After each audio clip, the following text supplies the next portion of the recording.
Okay. Hey, everyone. It's Charlene. Hope you enjoyed that music. So I'm going to be talking today about the state of digital transformation. It is a new report that my group, Altimeter, put out earlier in September. And one of the things I wanted to do was to go through that, especially just give some of the highlights here. So this is going to be a little bit different than some of my other lives. It's going to be much more presentation heavy. And so I encourage you to ask questions as we go along.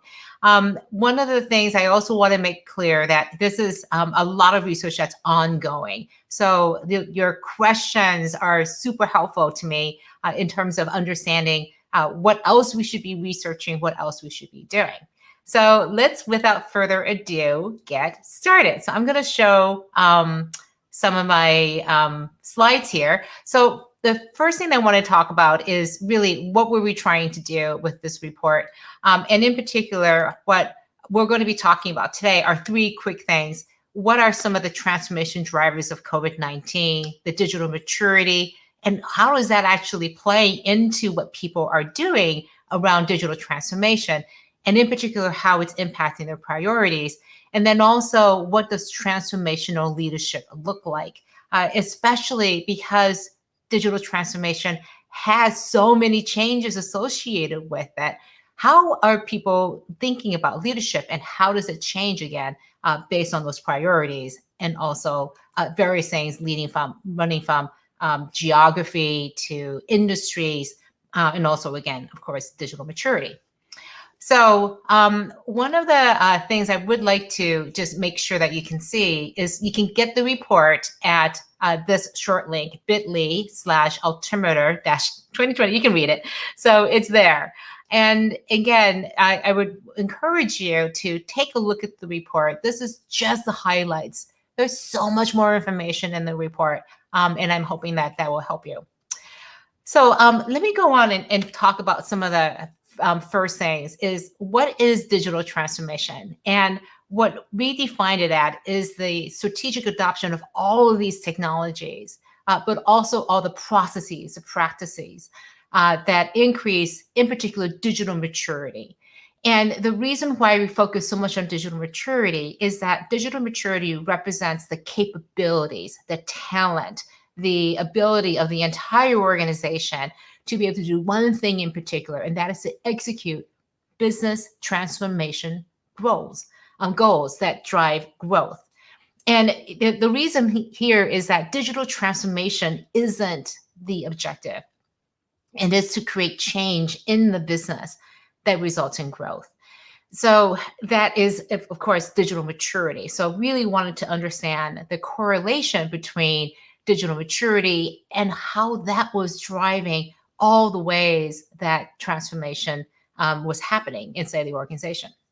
But we also wanted to understand, and in particular, this one big change that was happening in the environment as we were doing this research, and that is COVID, of course. There was a sort of tongue-in-cheek saying going on as COVID was hitting us back last spring, that the number one driver of digital transformation was COVID.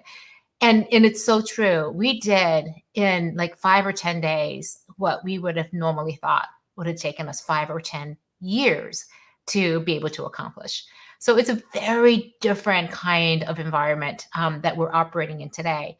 But it also says that I think we are so much more capable of creating the kind of change, the digital transformation change, and advancing our digital maturity. And we're able to do a lot more of that than we ever thought was possible. So what I want to talk about today is a little bit about what's going on with the impact of COVID. So here are some slides. Let me just make this a little bigger. So when we looked at what people were saying about the impact that COVID-19 had on their financial performance, we saw some people who had seen some loss of revenue.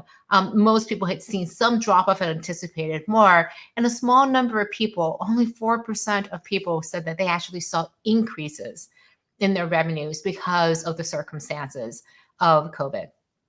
But more importantly, what we also saw was that the impact of this on digital transformation.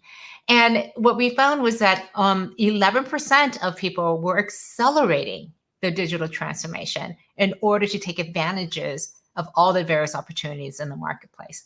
I like to say that disruption creates opportunities for change. And well, these 11% were definitely taking advantage of the opportunities. And then, but the vast majority of people were making a few shifts and making some changes. Only a small number of people, only 14%, said that they had put it on hold because of some extreme issues around their budget. But we also found that COVID-19 was by far the biggest challenge that organizations faced when it came to the digital transformation. So 43% said that it really challenged the things that they did. But when we asked them, what did you do as a result of those changes? Obviously, many said they were working from home more often, but also moving into digital delivery of products and services. 53% said they were doing this more. 50% said that they were investing more in digital transformation, 37% in investment in growth initiatives, and then in other areas. So we saw some significant impacts around digital transformation because of COVID, but we also saw that other things were also changing. When we saw the impact on digital marketing, for example, 78% said that they were still working on improving the digital marketing. And in fact, in our conversations with marketers, what they're saying is that they needed to invest more in marketing because their needs were changing, needing to reach customers in new and different ways. But we also saw a shortfall in the ability to sell more effectively in this environment. And a good 76% reported a gap in digital selling skills. So this is a new report that my colleague Ed Turpening is in the process of writing and publishing, which looks and does a deeper dive into what is the state of digital selling inside of organizations. As you can see here, 43% of people said that COVID-19 exposed some significant gaps in their digital selling abilities. And then when it comes to data and insights, there was a more investment in particular. You see in the left figure here, a lot more people were investing in it. And it was primarily not to get more data, but to just figure out what was going on because so many things were changing. And you can see the key drivers here, 59% get more value out of the investments and 49% just figuring out what that single source of truth is. From all the huge amounts of data people were getting in, what's really going on? And a greater reliance now on data and AI to get those insights to make those business decisions. So one of the things that I focus on in particular when it comes to all of this digital transformation that's happening is what's really driving and moving digital transformation forward. Because those underlying needs of an organization are what really is mattering. And so one of the things that I wanted to do was to take a closer look, in particular at digital maturity. So when digital maturity is there, one of the things that we looked at is how do the priorities change and impact what those look like? So one of the things that we saw, let me make this a little bit bigger and easier for you to see, is that the top drivers of digital transformation, especially this year with COVID going on, was an increase in productivity, ensuring that technology was working better to support operations and working in a more agile and flexible way. These are all pointing to, it looks like, around focusing on getting things done, making the work happen more efficiently in the background. And of course, we have 29% of people saying response to COVID-19 was one of their top drivers. But if you look a little bit more deeply into what's really going on, a separation we see happens between what we call digital leaders and digital laggards. The response to COVID-19 was a bigger driver for more of the digital leaders. But also in particular, we see a difference with the digital laggards. their key area of differentiation was increasing productivity and streamlining operations, not so much a priority for the digital leaders, because these digital leaders, the people who had more digital maturity, had already done a lot of that streamlining of the operations. They had taken advantage of all the benefits that becoming more digital had provided to the organization. So it became less of a priority. Whereas if you're early in your digital maturity growth, then streamlining your operations is a huge area of gain and benefit to the organization. So you can't take that previous slide here at face value that this applies to everyone. We need to take it through the lens and look at it through the lens of digital maturity. So this is how we lay out digital maturity. We look at it through 5 different stages. And it was interesting to develop these stages as a hypothesis and then refine it with the research that came through. What we found in stage 1 is these are organizations very early on still making the case for why digital transformation matters to their organization. Stage 2, developing foundations, means that they're really now taking these experiments and really figuring out what's working, what's not, and starting to prioritize. Stage 3, this is where the vast majority of people are today. They're laying down and really finding those huge transformational gains, looking at the operations primarily by department and making sure that operations are working inside of there, that we're streamlining things, becoming more agile. This is where things become more interesting, though. When stage 4 is when you start integrating not only across the platforms that you have, but in particular across departments and across the organization. You now have those great foundations. Your operations are there. Now we're starting to not break down silos, but to use digital transformation to build windows between those silos so that organizations can begin to really take advantage of big transformations of their organizations.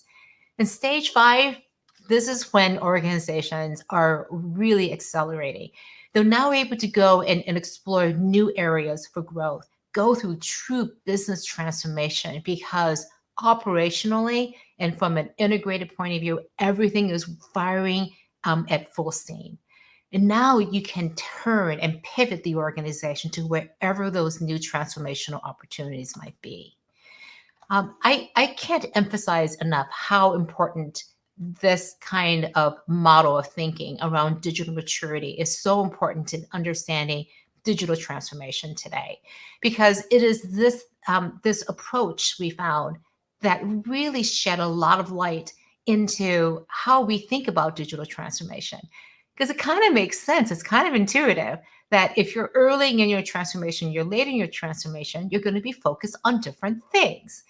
And yet we tend to take a one size fits all, one technology fits all approach to understanding how digital needs to be adopted by organizations.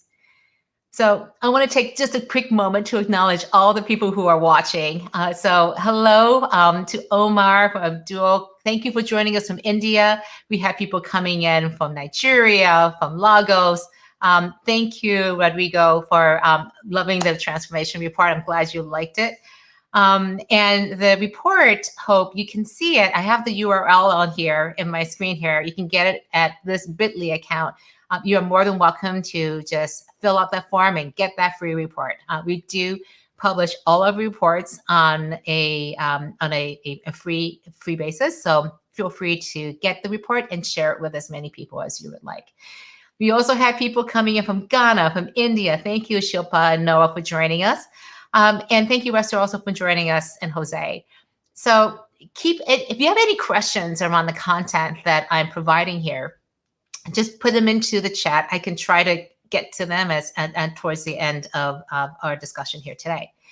So let me go back to just sharing with you just some of the data around the digital maturity, because what we did was scale it across the different groups that we saw, and saw, again, just from a distribution point of view, this is where things laid out. And in particular, look at some of the numbers here. We score people on their digital transformation on a score of 1 to 5 across a number of different elements, which I'll go through in just a second. Then you can see how the distribution of those average scores differ from a 2.17 in stage 1 to a 4.83 in stage 5.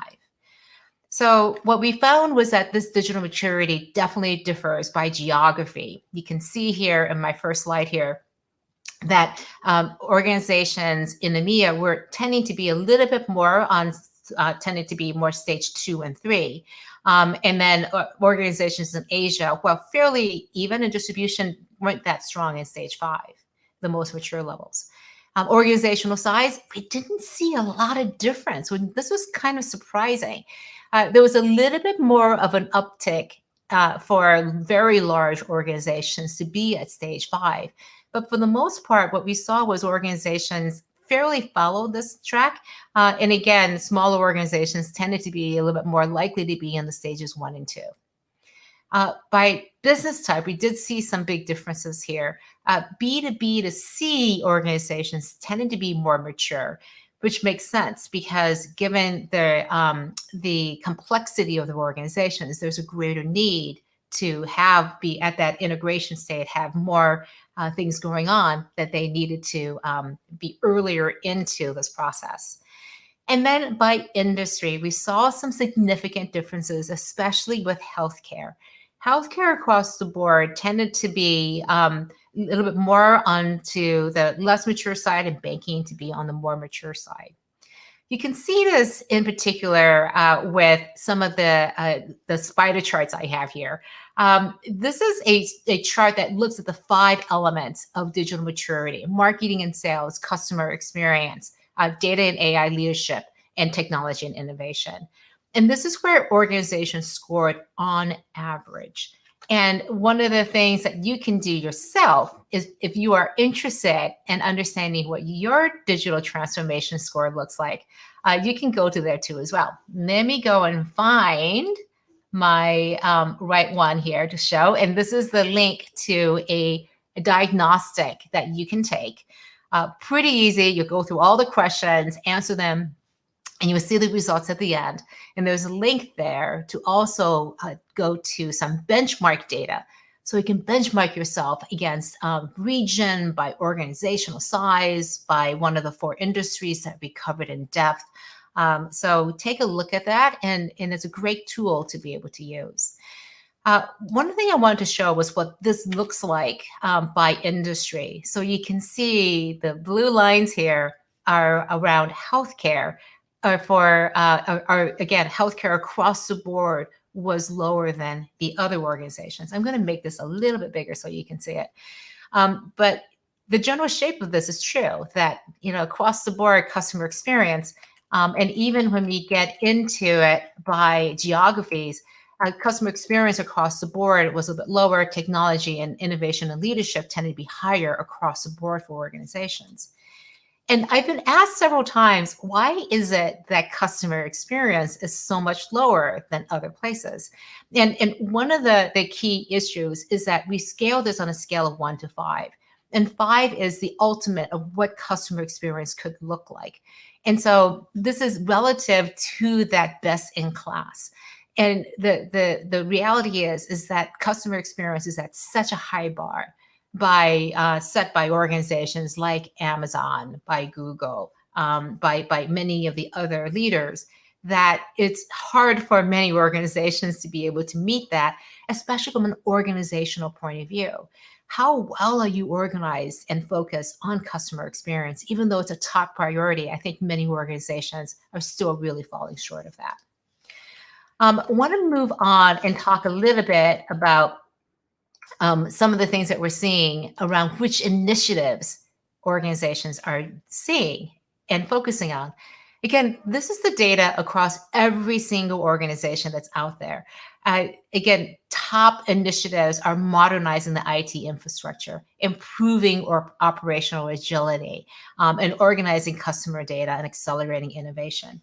But if you look at it from a digital maturity perspective, things look really different. So take, for example, early in the journey, digital maturity organizations, stage 1 and 2. They're again focused on building those blocks, laying those foundations, modernizing IT, improving agility. And it's also a really top area for stage 4 companies that are focused on bringing together, again, operations across the organization. So integrating those platforms. So modernizing IT becomes a top priority for stage 4, because this is where that underlying infrastructure, all of those legacy systems need to be updated. But when you look at stage 5 companies, as we saw earlier, they're kind of past the operational agility and the organizing customer data. They've done that heavy lifting. Instead, they're focused on different things. They're focused on accelerating innovation. They're much more focused on integrating all of those customer touch points, because those are the areas that offer them opportunities for growth. So this is a very different picture. And if there's nothing else that I encourage you to think about, is how do you need to shift your priorities over time as your digital maturity increases? So as you're pulling together your digital transformation plans and your strategies, having that 3 to 5 year roadmap, take into account how these initiatives are going to have to change. I want to talk about transformational leadership in this last section. And then let me just check and see if there are any questions. Oh, yes, we have a question from Jose here. What have you found to be the barriers to digital transformation growth? One of the slides I cut from today because of time. The biggest ones are really around the organizational structure. The biggest one is, do we actually know what are the everyone else is doing, coordinating with each other? But for many people organizationally, COVID-19 is by far the biggest one right now, 43%. So that this is the one that is really distracting them from being able to focus on their digital transformation goals. Now, granted, we did this survey earlier in the year. It was done back in April. So that was very top of mind. I would say that the biggest challenge right now, again, continues to be, do we know what we want to actually accomplish? Tying this back to clear business transformation goals for the organization. So, Jose, thank you for that. It always has been and continues to be, especially for this last section we'll talk about. It's a matter of leadership, and it's a matter of alignment across the organization to be clear, what are we trying to achieve? What are the digital maturity outcomes we want to see that are going to really help us with our business transformation? You may have heard the figure that something like 70, 80% of digital transformations fail. And it's because it's primarily you putting in a technology, not thinking about the transformation you're trying to create. So when you're just doing a technology implementation without understanding how it's going to impact the business, typically that is what the failure is, and that is the challenge that organizations have. So let me go back to transformational leadership. Transformations are really hard. They require you to build movements. And so thinking about leadership, I think, is an important part. Like, who is leading this and what is their role? And building on Jose's question, the thing that we're seeing right now is that most organizations, that it's the CIO and the CTO who's leading this, and the CEO. This grew by a lot. Grew by 28% from 2019, and grew by another 34% in 2020. This CIO leadership, and there was an increasing recognition that this is the one place in the organization where you can see across the organization and understand how everything is working there. There are only 2 places in an organization where you have that broad view, and that is in the CFO's office and the CIO office. Everyone else is in their functional areas.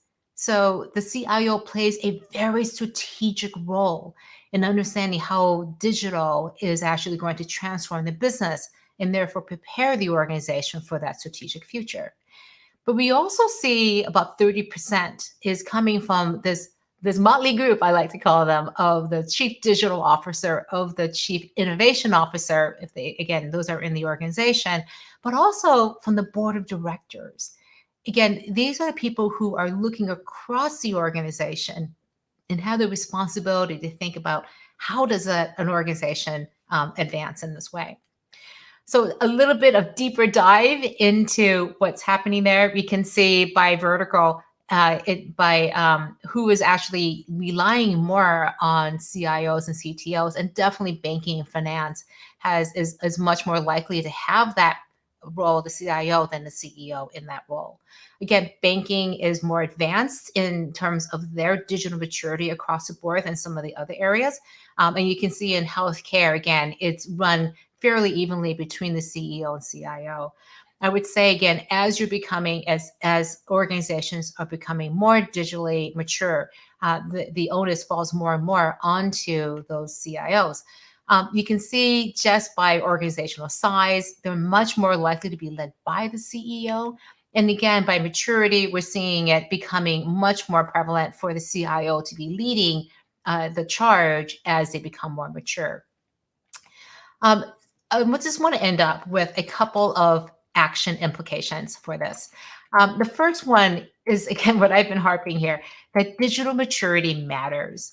You don't want to lose sight of how you want to be continually to invest in digital transformation, especially during these days when budgets may be pulled back as you're looking at your planning for 2021. Take a look at take a lead from these more digitally mature organizations, the ones who are doubling down and investing more into their digital maturity, because they know it's going to help them drive growth. And so instead of thinking, well, we can't do that that transformation, really think about, does this transformation that we're doing, this digital capability we're bringing, really result in a new capability that will drive growth? So knowing where you are coming from and where you want to be is key. All right, so let's take a look at the second one, which is making sure that you prioritize your customer-facing initiatives.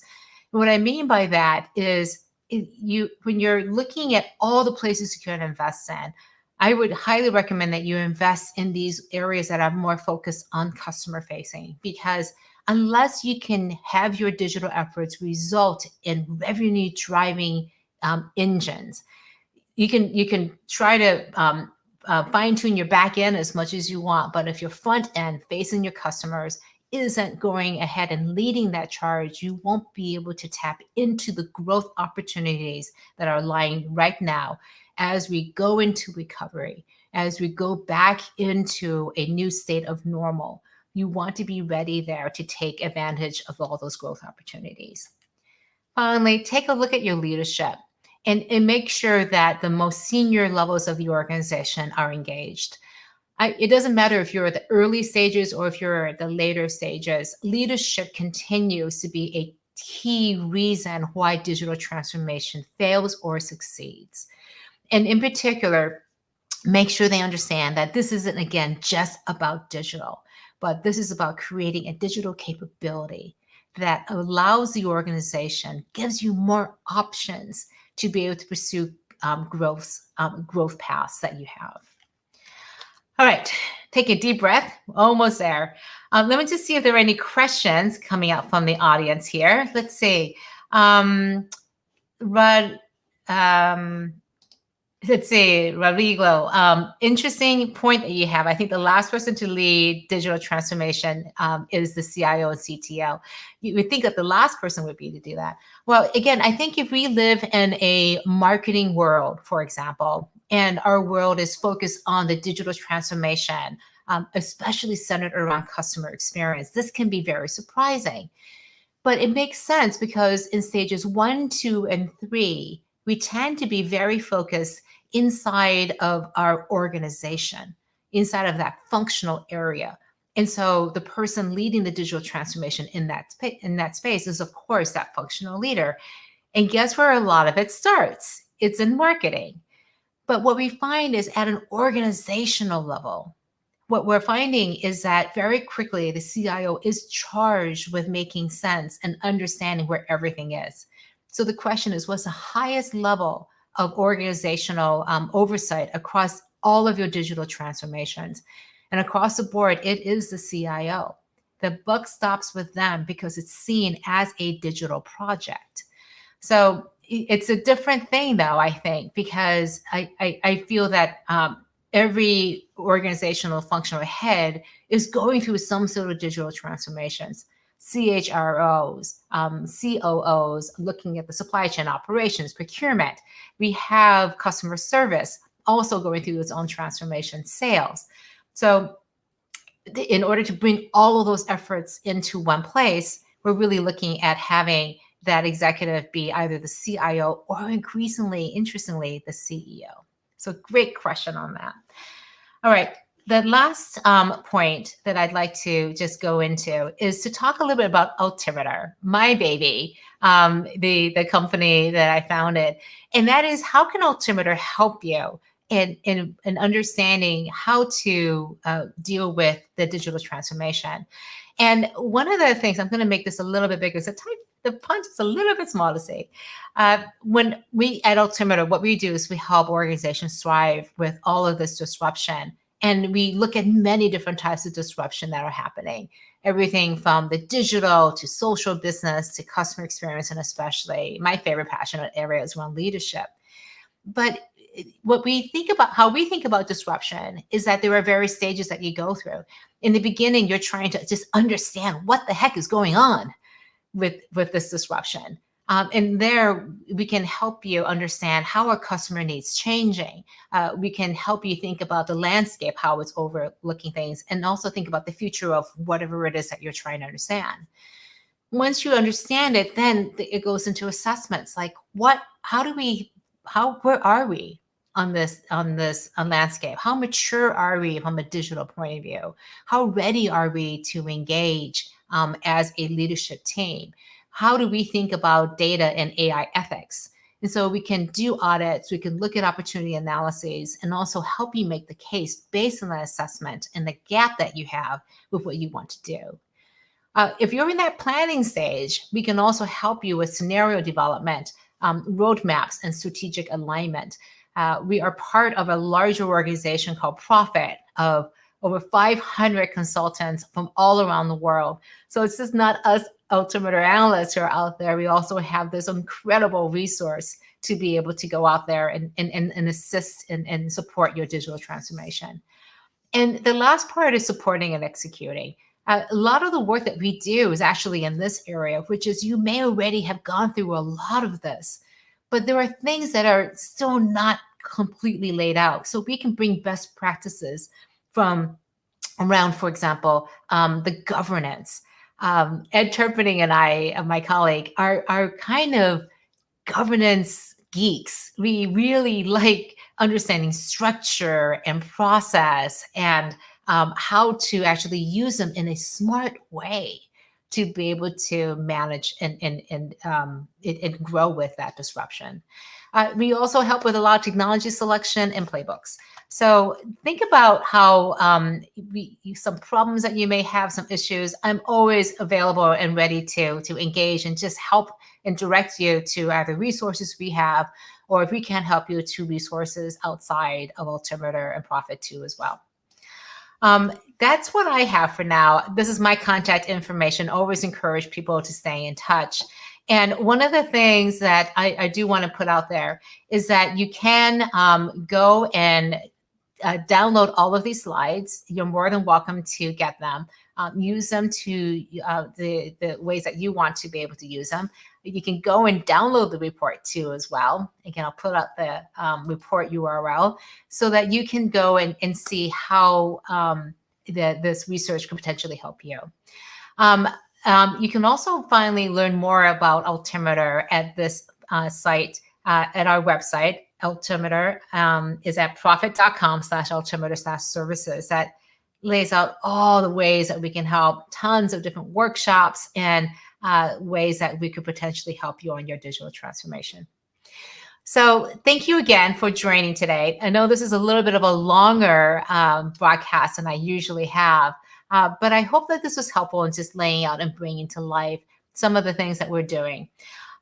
So Rodrigo, thank you so much. I'm so glad you enjoyed this. And thank you again, everyone, for joining. I really appreciate the time and energy that all of you for sticking through this really long broadcast. All the best to you on your journey, and I'll talk to you very, very soon. I'll be talking next week again at this regular time. All right, take care, everybody. Take care.